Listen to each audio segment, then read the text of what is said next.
नमस्कार। प्रारंभ पर आप सभी का स्वागत है। मैं अवनीश। हमारे साथ फिर एक बार हैं व्यालोक जी। व्यालोक जी, आपका बहुत बहुत स्वागत है। नमस्कार।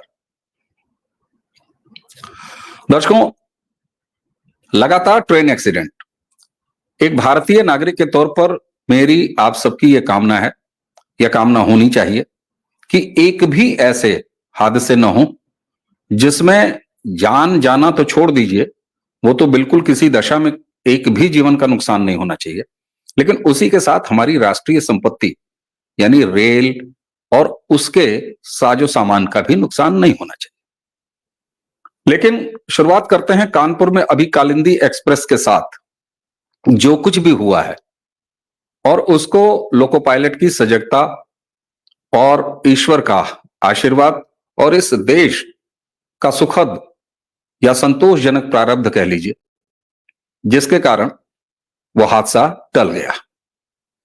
ट्रैक पर क्या मिलता है साहब? अभी तक आपको बोल्डर मिले, पेड़ों की टहनियां मिली, कहीं फिश प्लेट्स उखाड़े जाने की कोशिश, कहीं कील, रॉड, ये सब होने के बाद अब बारी आ जाती है एलपीजी गैस सिलेंडर की। और सिर्फ एलपीजी गैस सिलेंडर नहीं, उसके आगे कुछ तरल ज्वलनशील पदार्थ, एक सफेद रंग का पूरा पाउडर जिसकी अभी जांच चल रही है, उसके साथ ही कुछ फ्लेमेबल और भी सारी चीजें, माचिस तक, ये पूरा बिछाया गया था। आपको कुछ याद आया? देश में केरोसिन ऑयल फैला हुआ है। किसने कहा था ये? राहुल गांधी ने। एक सीरीज ऐसी घटनाओं की चल रही है जिसमें यह देखा जा रहा है कि भारतीय रेल के खिलाफ, अगर हम सीधा सीधा कहें, तो एक साजिशों की झड़ी लगाई जा रही है। साबरमती एक्सप्रेस इससे पहले भी हुई थी। इंदौर पटना एक्सप्रेस देख लीजिए आप, जहां पर 3 फीट लंबा एक पूरा अवरोध वो रखा गया। फर्रुखाबाद में आपने देखा, पटासा स्टेशन पर लकड़ी का बोटा रखा गया। इसके अलावा शामली जिले में भी इसी 23 अगस्त को दिल्ली सहारनपुर रेलवे लाइन पर शामली बाईपास के पास फिश प्लेटें निकाल दी गई। ये सिर्फ उत्तर प्रदेश की घटनाएं आपको बता रहा हूं मैं, लेकिन इसके अलावा तमाम और ऐसी साजिशें हमें सुनने को मिल रही है। ये संयोग है? और पत्थर, बोल्डर, लकड़ी और उसके बाद मामला एलपीजी सिलेंडर। मैंने आपको केरोसिन किसने फैलाया है इस देश में, इस कथन की भी याद दिला दी। बात बात में ये कहा जाता है कि साहब हर चीज का तार पाकिस्तान में क्यों खोजा जाता है? तो भैया, पाकिस्तान के एक मिनिस्टर ने भारतीय रेल को लेके इस साजिश को दोहराया था। उसके बाद पाकिस्तान से ही एक और इसी तरह की अपील भारत में रेल को टारगेट करने का, जिसको कि एक आतंकी ने, पाकिस्तानी आतंकी ने बाकायदे वीडियो बना के ये कहा था कि रेल ट्रैकों पर धावा बोलो और इस तरह की घटनाओं को अंजाम दो। ऐसे में यह बिल्कुल नहीं कहा जा सकता कि यह सिर्फ कोई संयोग है। वैसे मैंने शुरुआत में ही आपसे कहा कि साहब एक भी आतंकी घटनाएं या एक भी रेलवे एक्सीडेंट होना नहीं चाहिए, यह बात भी बिल्कुल ठीक है। लेकिन जब लोग ये गिनाते हैं, और आप विपक्ष के लोगों को देख रहे होंगे, कुछ तो एंजॉय कर रहे हैं। वंदे भारत अगर कहीं खराब हो जाती है, भारत में बनी हुई विशुद्ध भारतीय रेल अगर कहीं खराब हो जाती है तो उसका प्रहसन उड़ाया जाता है। और यह सिर्फ आम जन द्वारा नहीं, बल्कि इकोसिस्टम के कुछ ऐसे कंडोम दुबे छा, आप समझ रहे होंगे मैं किसको एड्रेस कर रहा हूं, उसका वो कंटाप नाम का प्लेटफॉर्म भी बाकायदे इसको सनसनी लेके फैलाता है। लेकिन क्या 2014 से 2024 के बीच में जब एनडीए सरकार है या चल रही है, तब तक कितनी रेल दुर्घटनाएं इस देश में हुई? जहां 2004 से 2014 के बीच जब यूपीए 1 और यूपीए 2 था, साल भर में 171 रेल हादसे होते थे दर्शकों, और जबकि 2014 से 2023 में यह आंकड़ा 71 दुखद रेल हादसों के रूप में आया है। यानी 47.3% रेल हादसों में कमी हुई है। मैं इसको सरकार की बड़ाई नहीं कहता, मैंने शुरुआत में कहा कि एक भी हादसा रेल मंत्रालय और सरकार का फेल्योर है, नहीं होने चाहिए। लेकिन साहब, घर में आग लगनी नहीं चाहिए, ये तो ठीक है, लेकिन घर का ही कोई आग लगाने पर उतारू, वो कभी गैस का सिलेंडर किचन में खुला छोड़ दे, कभी घर में रखा हुआ कोई केरोसिन कोई पेट्रोल उठा के बिखेर दे और माचिस की एक तीली वहां पर रख दे और कोशिश करे कि आग लग जाए, पूरे घर में एलपीजी का गैस फैला दे ताकि घर का कोई भी छोटा बड़ा सदस्य उठे रात में और बिजली का स्विच ऑन करे और पूरा घर तबाह हो जाए। ये रेल हादसे जो बार बार बच जा रहे हैं, इनके पीछे साफ तौर पर यही दिखाई दे रहा है।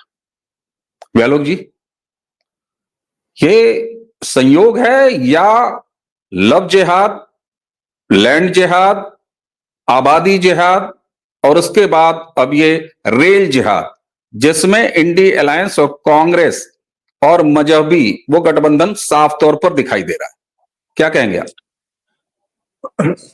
मैं सामान्यीकरण से बहुत बचता हूं, लेकिन आपने जितने आंकड़े दिए हैं, और वैसे भी अगर आप आंकड़ों की बात करें तो आप देखेंगे 3-4 सूत्र बहुत साफ तौर पर निकलकर सामने आते हैं। पहला सूत्र यह है कि अधिकांश जो दुर्घटनाएं करवाने की कोशिश की जा रही हैं, मैं ये नहीं कह रहा हूं कि दुर्घटनाएं हो रही हैं, जो दुर्घटनाएं करवाने की कोशिश की जा रही हैं वो उत्तर प्रदेश और बिहार से होती, आप अगर गौर करें तो। और अब मैं आपको 1947 ले चलता हूं। उत्तर प्रदेश और बिहार ही वो महान राज्य थे अधिकांशतः जिन्होंने पाकिस्तान बंटने में पूरा का पूरा सहयोग दिया था, क्योंकि सीटें अधिक थी, संयुक्त प्रांत था। और हमारे जो मुस्लिम भाई बहन आजकल कहते हैं ना कि हमें से रोज प्रमाण पत्र मांगा जाता है, हमने चुनाव किया था, हम तो यहाँ के रहे हैं, हमारा खून मिट्टी शामिल है, पता नहीं क्या क्या। और मैं उनसे बार बार कहता हूं कि नहीं, आप लोगों से रोज प्रमाण पत्र एक तो मांगा नहीं जाता है, और नहीं मांगा जाता है तो गलत मांगा जाता है, क्योंकि आपके पुरखों ने वह जघन्य अपराध किया है जो आपके माथे पर गोद दिया जाना चाहिए कि आप भारत माता के आंचल को तकसीम करने के अपराधी हैं, आप बंटवारे के अपराधी हैं, आप विभाजन की विभीषिका के अपराधी हैं, जिसने 2 करोड़ हिंदुओं की जान ली, उनके मालो असबाब लूटे गए, उनके साथ रेप हुआ। बहरहाल ये पूरा इलाका जो है, अब इसको अगर हमारे कोई कम्युनिस्ट मित्र देखेंगे तो वो कह देंगे कि एससी एसटी से भी कम है मुसलमान नौकरियों में, उनमें अशिक्षा है, कुरीति है, तो इसलिए वो क्या करते हैं कि 2-2.5 टन का एक पत्थर का स्लैब रख देते हैं, कभी कोई पेड़ का तना काट के रख देते हैं, और थोड़ा ज्यादा उसमें जो तकनीकी रूप से सक्षम है वो एलपीजी का सिलेंडर रख देते हैं। प्रधानमंत्री ने एक बार कहा था किसी घटना के संदर्भ में कि आप कपड़ों से जान सकते हैं। कानपुर कालिंदी एक्सप्रेस और जो लोग पकड़े गए हैं उनके कपड़े आप देखिए, उनको देखिए, आपको समझ में आ जाएगा कि ये कौन लोग हैं और क्यों कर रहे हैं, क्यों कर रहे हैं। अब वहां से दूसरा सूत्र आता है। इन लोगों का सबसे बड़ा जो नेता है विशधर राहुल विंची, वो अभी अमेरिका में क्या कर रहा है, भारत के खिलाफ जितना जहर हो सकता है वो उगल रहा है कि भारत में संविधान नहीं है, भारत में बहुमत की सरकार नहीं है। जैसे उसकी मां की सरकार जो 10 साल चली, वो पता नहीं कितनी सीटें लेके चली थी, शायद 350-400। सीटें थी, जबकि ये भी एक फैक्ट है कि यूपीए 1 हो या यूपीए 2 हो, कांग्रेस 200 सीटें भी पार नहीं कर सकी। नरसिम्हा राव के बाद उसने छोड़ दिया, नरसिम्हा राव ही 200 का आंकड़ा छू सके थे। वो कभी कहता है कि आरएसएस और बीजेपी की सोच ये है, तो खैर पॉलिटिकल बातों पर, लेकिन वो भारत पर जिस तरह के प्रहार करता है और जिस तरह वो बोलता है उत्पीड़ित भारत हमारे साथ है।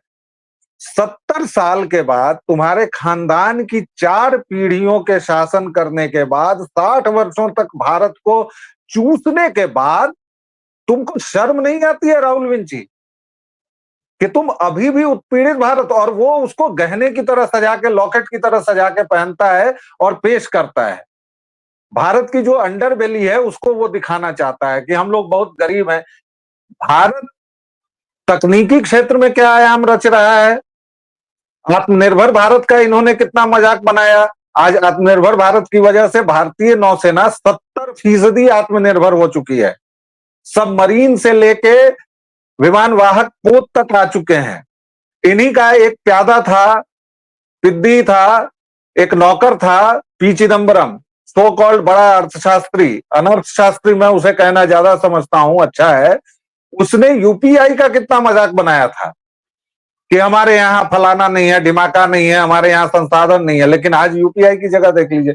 दूसरा सूत्र वही मैं कह रहा हूं कि भारत को बढ़ने नहीं देना है, क्योंकि विदेशी आका जो है राहुल विंची के, वह बता रहे हैं कि भारत की प्रगति तुम्हारे हित में नहीं है, तुम्हारे यानी मायनो खानदान के, इस इटालियन परिवार के हित में नहीं है। तो इसलिए वो अपने नौकर चाकरों की वो जो पूरी पीढ़ी होती है, जो इसके परनाना ने एक ट्रिकल डाउन थ्योरी दी थी कि भाई ऊपर से अगर तुम पानी छोड़ोगे तो धीरे धीरे रिस्क के आ जाएगा, लेकिन इसके बाप तक आते आते उस ट्रिकल डाउन थ्योरी का ये हो गया कि हम 100 रुपया भेजते हैं तो 85 रुपया हमारे लोग खा जा रहे हैं, 15 रुपया पहुंच रहा है। सर क्या करें? राहुल विंची को थोड़ा बहुत, वैसे तो वो अनपढ़ है, कुपड़ है, पता नहीं बीए किया है कि नहीं, मतलब वैसे तो वो एमफिल की एक सो कॉल्ड डिग्री लगाता है, लेकिन उस डिग्री के धुर्रे शोएब चौधरी ने उड़ा दिए हैं, और वो पूरी दुनिया को पता है कि वो एमफिल की डिग्री नहीं, एक कागज का टुकड़ा है। बहरहाल ये दूसरा सूत्र है। और तीसरा सूत्र ये है कि भारत की प्रगति नहीं चाहिए। और तीसरा सूत्र ये है कि अगर ये सरकार इस बार 5 वर्षों तक तो रहेगी, उसमें तो कोई शक नहीं, लेकिन अगर इसने और 2-3 लकीरें खींच दी तो मेरा क्या होगा। और इसीलिए ये पूरा जिहादियों को भड़काकर, जिहादियों को आपस में लाकर, अपने छतरी तले लाकर ये रेलों को पथभ्रष्ट करना चाहता है।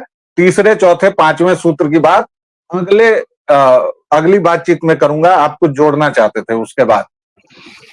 नहीं बिल्कुल। और आपने जब ये कहा था कि ये बंदा कितना पढ़ा लिखा है, तो प्रारब्ध के इसी मंच पर दर्शक जाएं और शोएब चौधरी जो भी ब्लिट्स बांग्लादेश के एडिटर खुलासे कर रहे हैं, वो सारी चीजें हैं, और अभी आगे भी हम कार्यक्रम उस पर करेंगे। अच्छा भाई आलोक भाई, एक चीज और, मैंने जब शुरू में ही कहा कि साहब ये तो ऊपर वाले का आशीर्वाद है, इस देश का सुखद प्रारब्ध है कि ये घटनाएं अभी तक कोई बड़ी जो साजिश वाली हैं वो पूरी नहीं हो गई या पूरी नहीं हो पाई। अब आंकड़े ही मैं सामने रख देता हूं, तो आंकड़े अगर देखें तो साहब एनडीए की ये जो नरेंद्र मोदी की सरकार है 2014 से 1,78,012 करोड़ रुपए रेल सुरक्षा पर आवंटित किया है, जबकि यूपीए की 2004 से 2014 की सरकार में 70,273 करोड़ रुपए रेल सुरक्षा पर प्रोविजन किया था। एक चीज यहां पर देखने को, एक तरफ आतंकी पाकिस्तान का वीडियो बना के इस बात के लिए प्रेरित करता है, वहां का एक मंत्री इस तरह की बात करता है। हमें यह भी याद रखना चाहिए कि कांग्रेस का ही एक नेता जाके पाकिस्तान में, मणिशंकर अय्यर, ये कहता है कि मोदी को हटाने में हमारा साथ दीजिए। तो ये सारी चीजें एक तरफ आप देख रहे हैं कि इकोनॉमिक जिहाद भी मैं कहूंगा कि जिस तरीके से कांग्रेस की सरकारें जहां जहां हैं और एनडी गठबंधन की जहां जहां सरकारें हैं, वहां उन स्टेट्स को बैंक करप्ट किया जा रहा है ताकि देश की आर्थिक तरक्की पर एक ब्रेक लगाया जाए। ठीक उसी तरह का मामला है जैसे रेल ट्रैक पर यह डिस्टर्बेंस पैदा किया जा रहा है। लेकिन यह भी एक सच है कि संभवतः हमारी सुरक्षा एजेंसियां इतनी चाक चौबंद हैं कि बड़े स्तर पर अब इस तरह का जुगाड़, कहीं टहनी रख देना, कहीं पत्थर रख देना, हालांकि ये भी खतरनाक है, सिलेंडर रख देना, उसमें आपको मैंने बताया है कि मिट्टी का तेल और पता नहीं क्या क्या रखा था सबों ने। लेकिन यहां आरडीएक्स, यहां पर टाइमर लगे हुए बम, सोफिस्टिकेटेड ऐसे साजिश वाले हथियार, वो प्लेस नहीं हो पा रहे हैं। तो ये भी एक पार्ट है जिस पर मेरा ध्यान जा रहा है कि क्या सुरक्षा व्यवस्था हमारी वाकई इतनी चाक चौबंद है कि ये जो टुटपुजिए छोटे मॉड्यूल निकल के आ रहे हैं और इस तरह की घटनाएं कर रहे हैं। इस पर जरा इस एंगल से देखेंगे क्या? तीसरा सूत्र वही है कि ये जो राहुल विंची है उसके लोगों को देखिए, उनको ये हजम ही नहीं हो रहा है कि भारत में वंदे भारत ट्रेन क्यों चल रही है। उनको ये अच्छा नहीं लग रहा है कि भारत बुलेट ट्रेन की बात क्यों कर रहा है। वंदे भारत शुरू हुई तो इसका मतलब जनरल कैटेगरी की ट्रेन बंद हो गई, ऐसा तो नहीं है। और मैं तो चाहता हूं, या कोई भी सच्चा भारतीय ये चाहेगा कि हर एक ट्रेन वंदे भारत हो जाए। क्यों नहीं वो गरीब चढ़ेगा भाई, क्यों नहीं चढ़ेगा? हर एक ट्रेन वैसी हो जाए, क्या मतलब है? जैसे भाई एक सपना है ना कि हवाई चप्पल वाला हवाई जहाज में चढ़े, और बहुत हद तक वो पूरा भी हो रहा है। बहुत हद तक अब हवाई अड्डों पर जो आप जाएंगे तो पहले जो वो एक सूट बूट और ये वाला था, ये पिछले 10-15 वर्षों में मुझे लगता है कि बदल गया है। हमारी सुरक्षा एजेंसियां चाक चौबंद हैं, लेकिन आपकी रेलवे विश्व में दूसरी सबसे बड़ी नेटवर्क, कहां कहां आप देखेंगे साहब? आप हर एक जगह सीसीटीवी नहीं लगा सकते। और आपके पास ऐसे ऐसे धुरंधर हैं जो 50 रुपए में जाके कोई स्लैब रख दे रहे हैं। मुझे नहीं लगता कि वो कानपुर के जो लोग होंगे वो बहुत मतलब इतने सोफिस्टिकेटेड हैं कि वो कुछ और सोच सकें। तो सुरक्षा एजेंसियों को तो धन्यवाद बनता ही है, लेकिन इस मानसिकता में तीसरा सूत्र है जो हंसता है, जो बांटता है। जैसे कल या परसों की एक घटना है, बिहार में मगध एक्सप्रेस डिरेल हुई। उसका शीर्षक क्या आया? रफ्तार से दौड़ती मगध एक्सप्रेस हो गई दो फाक, और उसके साथ 5 इमोजी। ठीक, जब पूरी खबर आप पढ़ेंगे तो पता चलेगा कि उसमें जो इंटरलिंक्स होते हैं, दो डिब्बों को जोड़ने वाला, उसको भाई लोगों ने खोल दिया, कपलिंग टूट गया। टूट नहीं गया सर, खोला गया था। खोला गया, सॉरी जी। मतलब उसी तरह आप फिश प्लेट खोल दे रहे हैं। बक्सर में पूरी जो बीच की पटरियां होती हैं उसको 3-4 को उखाड़ के और वहां पर एक पत्थर का स्लैब रख दिया गया। और उसके बाद इसके नेता लोग क्या कहते हैं? वंदे भारत डिरेल हो गई, वंदे भारत। वो टोटी चोर ने अभी एक वीडियो शेयर किया जिसमें वंदे भारत का कोई फेलियर हुआ तो दूसरा इंजन लगा के उसको हटाया गया। उस पर टोटी चोर मजे ले रहा है। तुम लोग यार मोदी विरोध में, या छोड़ो मोदी हटाओ ये भाई, तुम लोग राजनीति में इतने अंधे हो गए हो कि भारत के विरोध में उतर गए हो। ये तीसरा सूत्र है। और चौथा और अंतिम सूत्र यह है कि जब तक राहुल विंची को सत्ता नहीं मिलेगी वह इस देश में आग लगाता रहेगा। और उसके डिस्परेशन के कारण है, आप देखिए वो जिस तरह से हवा बना ले या जो भी कर ले, मैं तो दक्षिणी टोले के लकड़बग्घों शेर चीतों को भी कहता हूं कि भैया थोड़ा उसकी हालत देख लो। बिहार में लालू ने उसकी पार्टी को खत्म कर दिया, तेजस्वी अब उससे मजा ले रहे हैं। उत्तर प्रदेश में उसकी आवाज इतनी नहीं निकलती, अगर उत्तर प्रदेश में टोटी चोर इस बार ठीक ठाक सीटें नहीं ले आया होता। केरल में वो किस तरह जीत रहा है, क्या जीत रहा है, वो सब लोग जानते हैं। तमिलनाडु में अगर स्टालिन नहीं चाहे तो कांग्रेस को 1 सीट ना आए। कांग्रेस बची कहां है सर?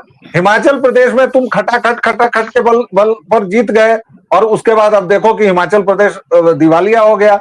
कर्नाटक में थोड़ा बहुत तुम जीते, दिवालिया हो गया कर्नाटक। अब कर्नाटक में तुम एक नया लाए हो, हिंदी विरोधी आंदोलन, और उसी हिंदी विरोध को तुम अमेरिका से हवा दे रहे हो कि there is a battle going on between Hindi and other languages. क्या मजाक है ये? तो जो कांग्रेस इतनी डेस्परेट हो चुकी है 99 सीटों को पाकर, जो समझ रही है कि उसे 345 सीटें आ गई हैं, ये चौथा और अंतिम सूत्र है कि उस डेस्परेशन में वह अभी बहुत कुछ करेगा सर। बिल्कुल साहब, और जिस तरीके से मैंने आपसे कहा ना कि तमाम देश की आर्थिक प्रगति, आपने भी उन राज्यों को गिना दिया, मैं तो इसे आर्थिक जिहाद कहूंगा। ये आर्थिक जिहाद है। लैंड जिहाद हम देख ही रहे हैं, लव जिहाद जैसे मामला, जिसको कि उसी केरल की लेफ्ट सरकार ने सबसे पहले यह शब्द इजाद किया, लव जिहाद, और कोर्ट में जाके एडमिट किया, हाई कोर्ट में एडमिट किया। उसके बाद अगर इसे रेल जिहाद न कहा जाए तो और क्या कहा जाए? जबकि एक बार फिर चलते चलते दर्शकों आपके लिए मैं आंकड़े सामने रख देता हूं, क्योंकि जिस बेहयाई से सार्वजनिक विमर्शों पर पैनल डिस्कशन में विपक्षी पार्टियां आके इस तरीके के कर रही हैं, मजे की बात, मजे लेना, वो ब्यालोक जी ने बता ही दिया। तो साहब आओ आंकड़े की ही बात कर लेते हैं। यूपीए के 10 साल, मैंने कुछ आंकड़े और बताए थे, उसी को कंपाइल करके बता रहा हूं ब्यालोक जी। यूपीए के 10 साल मनमोहन सिंह का जब खड़ाऊ शासन था, और वो माइनो नाम की महिला, जो कि भारत में सोनिया गांधी के नाम से जानी जाती है, जिसका एक पुत्र है जो राहुल विंची, जो भारत में राहुल गांधी के नाम से जाना जाता है दर्शकों, उनके शासनकाल में 10 साल में 1711 रेल हादसे हुए। और जबकि 2014 से मार्च 2023 तक एनडीए की सरकार में 638 हादसे हुए। मैंने शुरू में भी कहा था, एक भी हादसा नहीं होना चाहिए, उसके लिए जो भी सरकार है वही जिम्मेदार है। 2024 में पहली छमाही में 3 बड़े रेल हादसे हुए। यूपीए सरकार में 867 मामले ट्रेन के पटरी से उतरने के हुए थे, जबकि एनडीए सरकार में 426 ऐसे मामले आए। ये भी नहीं होने चाहिए। अब आते हैं जो कि बिल्कुल नहीं होना चाहिए। यूपीए सरकार के दौरान रेल हादसों में देश में 2453 लोगों की जान गई थी, जबकि 4486 लोग घायल हुए थे। दुखद है, नहीं होना चाहिए। इसके लिए तत्कालीन यूपीए सरकार जिम्मेदार है। लेकिन एनडीए सरकार में 781 मौतें हुई हैं, बेहद दुखद हैं, सरकार के लिए शर्मनाक है। 1583 लोग घायल हुए हैं, जिसमें भी रेल प्रशासन की अगर कोई जिम्मेदारी है तो वो अक्षम्य है। लेकिन इन सबके साथ संतोष का विषय, वही मैंने कहा कि सकारात्मक प्रारब्ध है दर्शकों, कि कोशिश किए जा रहे हैं, प्रयोग किए जा रहे हैं, हो नहीं पा रहे हैं। वरना जिस देश में आरडीएक्स कभी आम हो गया था, महानगरों में लोग बाजार में निकलते नहीं थे, कब कहां बम धमाके हो जाएं। बंबई बम धमाके सबको याद हैं। उसके बाद से देश पिछले 10 सालों से जिस आर्थिक तरक्की और सामाजिक प्रगति के साथ देश में शांति के माहौल में चल रहा है, तो ये नए प्रयोग हो रहे हैं। ऐसे में हम नागरिकों का भी कुछ दायित्व होता है ब्यालोक जी। मैं उस तरफ भी चलते चलते ध्यान दिलाऊंगा दर्शकों का। जी, मैं अपनी बात कह लूं, उसके बाद मैं चाहूंगा कि अंतिम टिप्पणी आपकी ही रहे। दर्शकों, हमारी भी, आपकी भी कुछ नागरिक जिम्मेदारी है। हम सब सफर करते हैं, हम कभी ऐसे सड़कों पर भी चलते हैं जिसके किनारे हाईवेज पे रेलवे ट्रैक होते हैं। गांव देहात से लोग हम सब आते जाते रहते हैं, और सबसे बड़ी सूचना क्रांति के दौर में हमारे हर हाथ में एक मोबाइल है, एंड्रॉयड फोन है, उसको सब चलाना जानते हैं। रील बनाने वाला देश धीरे धीरे होता जा रहा है। हम एक नागरिक के तौर भी सचेत रहें। ऐसी किसी भी घटना को देखते ही तमाम माध्यम हैं जिसके जरिए जिम्मेदारों को सूचित करें। ऐसा किया है, कई उत्साही लड़कों ने किया है। एक बड़ा रेल हादसा 3 बच्चों ने टाला। मैं चाहूंगा ब्यालोक जी आप अपनी अंतिम टिप्पणी। मुझे बस एक लाइन कहनी है अपने प्रारब्ध के तमाम दर्शकों श्रोताओं से। कल राहुल विंची के मरहूम दादा फिरोज गांधी की पुण्यतिथि थी। हर एक व्यक्ति उसके ट्विटर हैंडल पर जाकर केवल पूछिए कि तुम्हारे दादा की पुण्यतिथि थी, तुमने उनको याद क्यों नहीं किया, तुम्हारी पार्टी ने क्यों नहीं याद किया, तुम्हारे अपने हैंडल से क्यों नहीं एक भी ट्वीट हुआ, क्यों तुमने फिरोज गांधी को उनकी कबर पर जाने की बात तो छोड़ो, याद तक क्यों नहीं किया। बस ये थोड़ा विषयांतर है, लेकिन ये करना चाहिए। विषयांतर बिल्कुल नहीं। मेरा एक प्रति प्रश्न है और दर्शकों के सामने, कहीं ऐसा तो नहीं है कि संबंध कोई रहा ही नहीं, इसलिए अनजानों को कौन याद करता है। ये आप तक छोड़े जा रहे हैं। दर्शकों, हमें उम्मीद है कि आज की चर्चा अच्छी लगी होगी। ये कहने की मेरी हिम्मत नहीं है, न साहस है। फिर एक बार कहेंगे कि वो अपना काम करते रहें। हम सभी नागरिकों को अपना काम करना है, सरकारें अपना काम कर रही। व्यालोक जी, आपने हमें समय दिया इतने महत्वपूर्ण विषय पर बात करने के लिए, आपका बहुत बहुत धन्यवाद। दर्शकों, इसी के साथ हमें और व्यालोक जी दोनों को आज्ञा दीजिए। नमस्कार।